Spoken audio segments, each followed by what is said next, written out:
ہے آگ بلا کیا شے ہے آگ بلا کیا شے اب موت سے لڑنا ہے اب موت سے لڑنا ہے اس دور کی عظمت کو پیغام یہ دینا ہے اس دور کی عظمت کو پیغام یہ دینا ہے اپنا ہے ازل سے جو کیسے وہ تمہارا ہے کشمیر ہمارا ہے کشمیر ہمارا ہے۔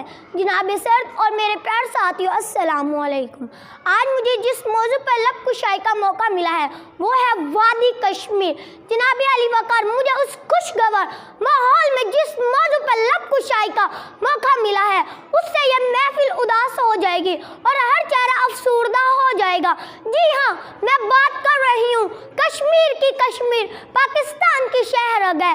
جناب اعلیٰ 75 سال پہلے بانی پاکستان قائد اعظم محمد علی جناح نے 1947 کو وطن عزیز ان تک جدوجہد اور قربانیوں کے بعد حاصل کیا اور معاہدے کے مطابق کشمیر پاکستان کے حصے میں آیا، لیکن ہندوستان سرکار کو یہ بات ہضم نہ ہوئی اور کشمیر کو 2 حصوں میں تقسیم کر دیا گیا۔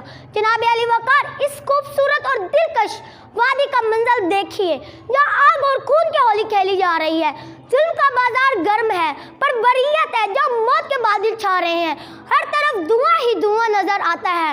درسگاہوں کو مقتل نگاہیں بنایا ہوا ہے، خون کی لہریں بہہ رہی ہیں، بھائی باپ کے سامنے لگتے جگر کو پاؤں تلے روندا جاتا ہے، بھائی کے سامنے بہنوں کی عزت تار تار کی جاتی ہے، ماں اور بیٹیوں کی عصمتوں کو پامال کیا جاتا ہے، حتیٰ کہ ہر گھر کو قبرستان بنا دیا گیا ہے۔ جنازے سے لپٹی مائیں، بہن، بیٹی، بیوی رو رو کر کسی محمد بن قاسم کا انتظار کر رہی ہے جو ان کو آزادی دلوا سکے۔ جناب صدر، اس ظلم کی گھٹاؤں میں ماں اور بیٹیوں کے حوصلے پست نہیں ہوتے۔ نوجوان پرچم تھامے کلمہ طیبہ کی صدائیں بلند کرتے ہیں کیونکہ ظلم جب حد سے بڑھتا ہے تو مٹ جاتا ہے اور وقت کے سارے فرعونوں کو نوچ لیتا ہے۔ معزز سامعین، میری حکومتی اداروں سے درخواست ہے کہ ہم سب مل کر اپنے آئینی اداروں اور جذبوں سے مل کر رہیں۔ یا خدایا توڑ دے اب ظلم کی زنجیر کو، یا خدایا توڑ دے اب ظلم کی زنجیر کو، دے میرے مولا آزادی وادی کشمیر کو۔ شکریہ۔